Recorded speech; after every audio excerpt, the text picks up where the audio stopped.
Welcome back to the Relaxing Ghost channel here on YouTube.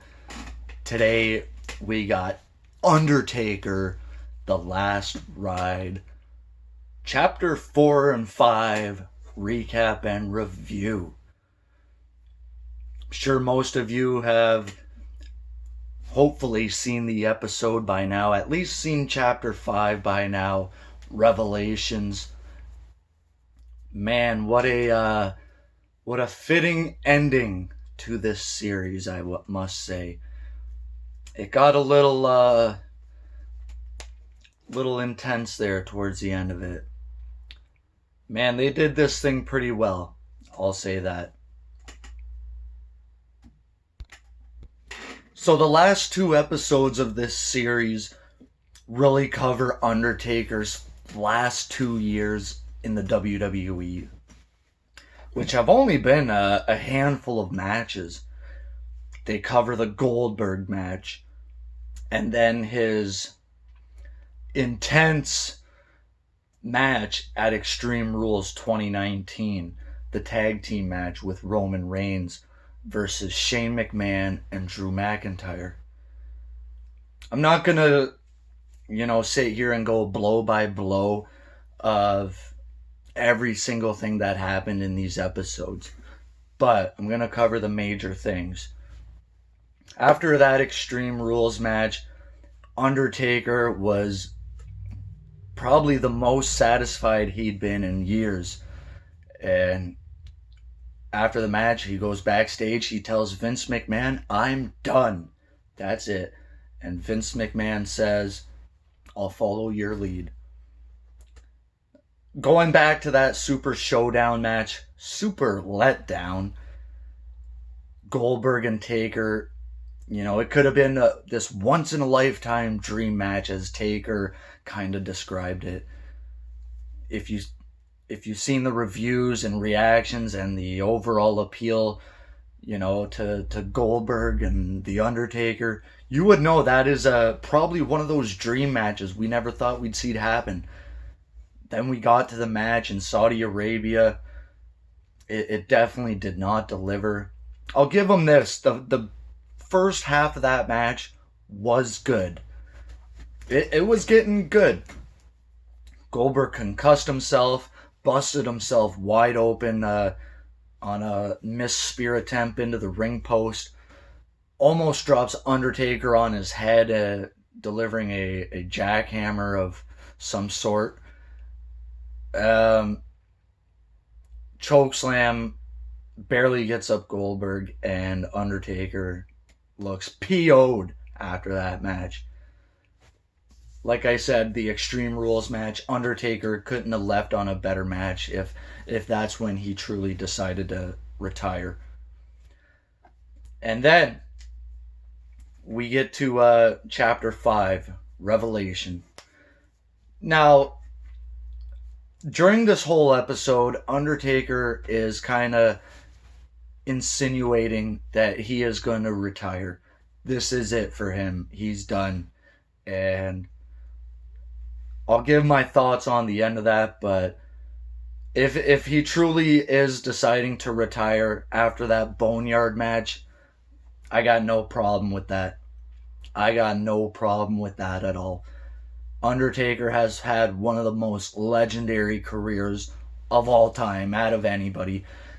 You could say what you want about your Japan 5-star matches and all this crap, but you only get one superstar, or a handful of superstars, every so often. Undertaker has remained in character for the last 30 years. So, big thumbs up to him. And it's really cool seeing Undertaker going around doing all these podcasts and interviews and different things like that, and giving his thoughts on kind of his career. In my personal opinion, I really wish they would have went back a few years and kind of went into some of his earlier years, the New Generation, the Attitude Eras. This really basically covered the past 3 or 4 years of Undertaker's career. So Undertaker was very disappointed that he wasn't even on WrestleMania 35. He went to the show. He kind of sat in the crowd, and by the end of the show, he was kind of bummed out. He wasn't on the show. I love the stuff he did with Elias. We actually found out that it was supposed to be Elias and Undertaker at that Super Showdown instead of Goldberg. Kind of wish they would have went with that now, after everything that happened. It brings me back to that casket match with Rusev. You know, going back between Jericho and Rusev, the rumors and everything that went on. I really liked them giving Rusev that spot. I always thought Taker was a class act, putting guys over and giving the young guys some type of shine in his matches. Whether it was with Reigns or Taker and Lesnar, or his matches, earlier on with Austin and Kane, Triple H. Taker was a very giving kind of opponent. Look at his matches with Edge and Undertaker. Edge and Orton, sorry. So we get towards the end of 2019, and he's approached by a few different people about this kid named AJ Styles. And Undertaker's like, I just don't know. I think I'm done. And they're like, well, you better start getting in shape, because WrestleMania's around the corner, things like that. So Taker got in the best shape of his life. And, they did the little thing at Saudi Arabia that year with Taker winning the Tuaik trophy after that gauntlet match. So that was their little kind of setup. Believe they did something after that at the Rumble, or was it Chamber? Yeah, it was Elimination Chamber this year, where Undertaker cost Styles his match versus Aleister Black. Or he didn't cost him the match. Yeah, he did. Cost Styles the match. And then they get to the build of this match, and they're like, we're going to have this boneyard match. They actually bring up the whole COVID-19 situation where, this match really wasn't supposed to be anything, just another match. They closed down the stadium. They were doing matches in the Performance Center, and they kind of came up with the idea of this boneyard match, this cinematic match. And I'll go on record and say that was my favorite match of WrestleMania 36. The Firefly Funhouse is what it is. It was all over the place. As for a match, I don't think it really has any weight. It was all over the place. The Boneyard match was more of a match. And for Undertaker, I felt like that was his type of match. That just fit him so well. They brought up his wife, and AJ Styles is calling him Mark, and he's calling out his wife. So they made this thing pretty personal. And then we get to the match. They filmed for like 8 hours straight, which I don't think Undertaker was too happy about, seeing how, it takes him a while to kind of get warmed up. But they got into it. And that match really turned out well. It really seems like they left a lot of stuff in there that wasn't planned, which I really like as well. The opening sequences of the match, Taker just rifles his arm right through the Hearst window. Big gash on his arm there, and it took him a while to get that closed and stop the bleeding. But they left in all the trash talking and whatnot. Triple H was a big part of that. The dude from TNA, can't think of his name. B. whatever, the guy who was big part of the final deletion and things like that. His name's on the tip of my tongue. I just can't roll it off. But this was kind of the best way for the Undertaker to go out if he's really thinking about hanging him up. Excellent match. I still can't believe that match turned out so good. And that'll be probably a highlight of Undertaker's career for a lot of fans, whether it's his last match or not.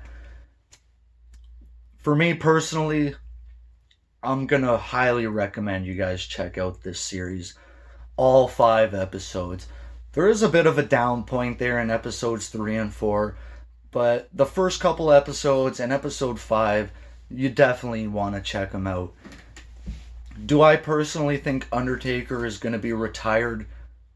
It's really hard to say. You never say never. You know, he was saying stuff like, I'm happy, that, I could never wrestle again and be completely satisfied. And that's the best way to feel. Undertaker's been chasing this dragon for the past, decade or so, waiting for that one great match after a great match, and then he has a bad match and he has to redeem himself. So I feel like now is the best time for Taker to retire. He really wasn't the same after WrestleMania 30. It took him a few years to really kind of build up his confidence again and things like that. Will we see Undertaker again in a ring? I think we will. If I had to say, I do think we will. It is possible he never will wrestle again. Yes. As for Hall of Fame, I'd like to see Undertaker go into the Hall of Fame next year. A lot of people also brought up that 30 years to the day will be Survivor Series 2020 since The Undertaker debuted.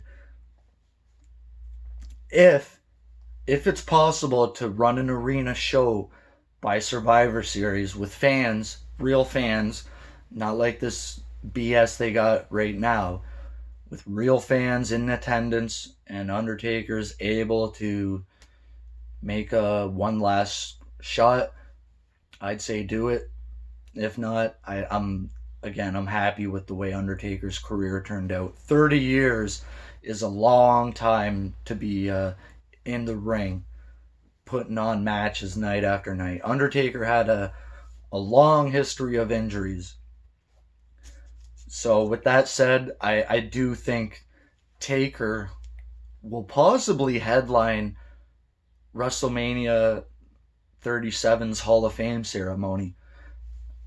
I'm going to probably do a separate video on that and what I would like to see done. Because Undertaker is a once-in-a-lifetime type of superstar. And he deserves a special type of Hall of Fame ceremony. And yes, they could have done this for Ric Flair, Stone Cold, Shawn Michaels. But I honestly think Undertaker surpasses most of them. So let me know your thoughts on the Last Ride series, guys.